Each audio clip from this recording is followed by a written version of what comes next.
میخوام 2 ترفند بهتون یاد بدم که واقعا به کارتون میاد. من موقع بستن همین فرمون کرپیم هرز میشه. خب قرار ببرم قلاویز کنم یا عوض کنم که قلاویزش در میمد 400,000 تومن. چیکار کردم؟ الان بهتون نشون میدم. من این کار کردم دیگه، شما رو نمیدونم. اومدم از این پیچه آوردم بزرگتره، این رزوهاش بزرگتره، انداختم اینجا. حالا اینا فرق دارن، اینا فرق دارن. اینو میخوام بندازم جای اینو نگاه ماشاءالله. بازش کنم، نگاه کن.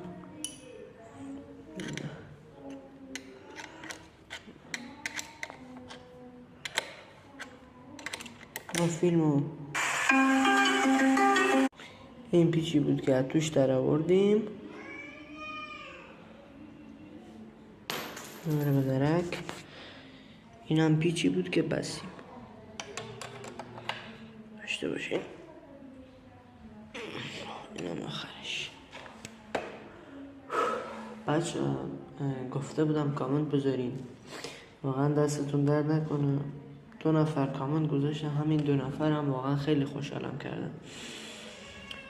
اگه پیج رشد کنه، حالا یه کمی وضع مالیم زیاد خوب نیست، ولی اگه پول تو دستم اومد و تونستم، موتور مزایده میارم واسهتون درست میکنم، ویدیوهاش حتما میذارم نگاه کنید. هم کسی در توانش بود میتونست هر چقدر میتونست کمک کنه به هم بگه تا بتونم شماره کارت بفرستم برام بزن. اجباری هم نیست، اگه نداری هم نمیخواد. هر کی که داره میخواد کمک کنه میتونه هم تقبل کنه تا من موتور بیارم واسهتون ویدیو بسازم. خیلی خوشحال شدم تا اینجا رو نگاه کردین. ممنونه تک تکتون که دنبال میکنید و لایک میکنید و کامنت میذارید. واقعا خوشحال میشم. خدا نگهدارتون.